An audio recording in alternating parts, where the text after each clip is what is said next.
sekalian. Yang keempat ya, anak itu sebagai, nah ini produk Drawasi nih, sebagai cobaan atau ujian. Masya Allah, waduh ini berat kalau ini ya. Anak itu sebagai cobaan atau ujian.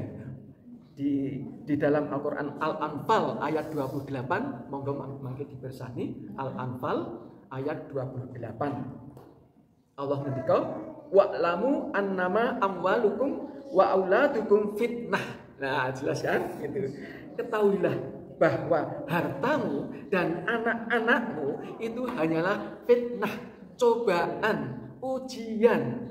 Jadi anak kita ada yang brengkele, angel dikandani, itu adalah cobaan ibu-ibu. Harus tetap sabar ya, harus tetap sabar. Diopeni, ojo mau diseneni tok tanpa diarahkan, tanpa dikandani dan dibiarkan tok.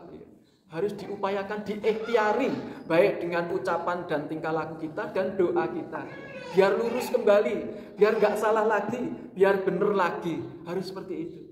Dikandani, mengerti anaknya salah kok ditekewani. Karena memang itu ada anak yang sifatnya itu sebagai ujian kita.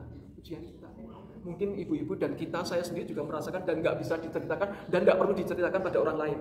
Oh iya, berarti anakku lagi tadi ujianku ini ya, lagi ujian.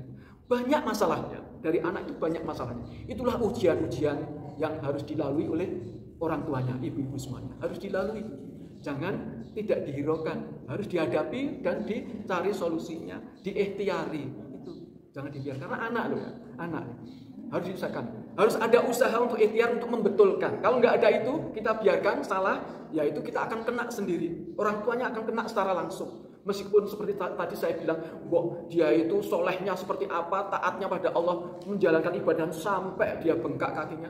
Itu kalau dia membiarkan sesuatu yang benar dia lihat memang salah, tidak mau membetulkan, tidak mau mengarahkan, dia kata dosa ini, nggak bisa masuk surga. Pasti akan terganjal di situ. Hanya gara-gara itu anak ya.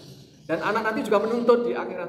Aku rata dikandani ditekno wae kok, aku ngene-ngene ditekno wae kok, sama malaikatnya sama yang nanyai pada waktu. Sehingga orang tuanya enggak jadi masuk surga meskipun solehah. Piye, kasihan kan ya gitu. Mospro kan.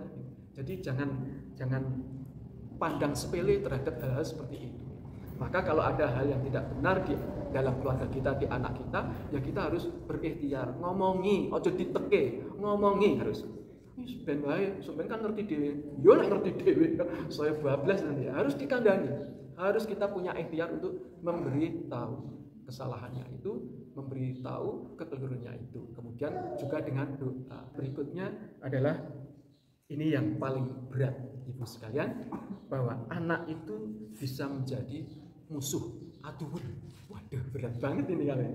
Kalau sudah ini, ya seperti tadi saya bilang, non-Islam ini ya, sudah berat banget ini ya, menjadi musuh. Ini Allah berfirman di dalam At-Taghabun nanti dibersani ayatnya 14. Ayatnya 14 At-Taghabun yang berbunyi, ya ayyuhalladzina amanu inna min aswajikum wa auladikum aduwwul lakum fahdaruhum ya. Jadi wahai orang-orang yang beriman, sesungguhnya di antara istri-istri, maaf ini jamak ya. Jadi sesungguhnya di antara istri-istrimu, kalau kita istri tok siji tok ya, di antara suamimu ya, kalau ibu suamimu, itu ada yang menjadi musuh. Nah, berat kan ya. Jadi di dalam keluarga sendiri itu bisa ada yang jadi musuh bagi kita. Entah itu anak kita, suami kita, gitu. Itu bisa jadi musuh. Musuh yang paling berat kalau sudah berbeda agamanya. Waduh, itu wangel. Berat banget itu. Untuk mengembalikannya wangel berat. Berat banget. Di situ kemudian disampaikan fahdaruhum, maka berhati-hatilah kepada mereka. Jadi di dalam keluarga pun kita juga harus berhati-hati, apalagi dengan orang lain.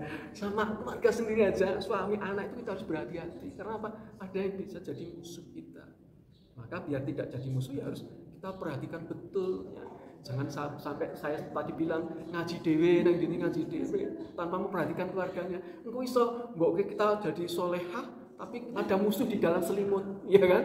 Berat itu, Mbak, berat. Misalkan ngaji nanti ora oleh, misalkan seperti itu. Musuh ya. Kemudian arep infak ora oleh. Mah, maniman, dibutuh iki ya. Jadi musuh nanti. Berat itu. Ini ibu-ibu sekalian, jadi jangan sampai kita mendapatkan anak yang keempat dan kelima itu ya.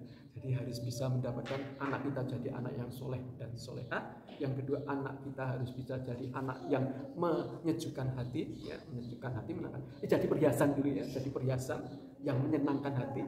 Kemudian yang ketiga, bisa jadi anak yang menyejukkan pandangan mata. Itu kan harapan kita itu.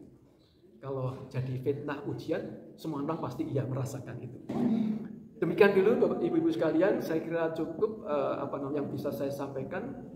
Mungkin pasti banyak ngalor ngidul ya, enggak benar enggak. Itu karena kebodohan kami, dan insya Allah Allah memberi kita ridho dan petunjuk sehingga kita bisa meluruskan kehidupan kita itu menjadi keluarga yang bahagia di dunia dan di akhirat.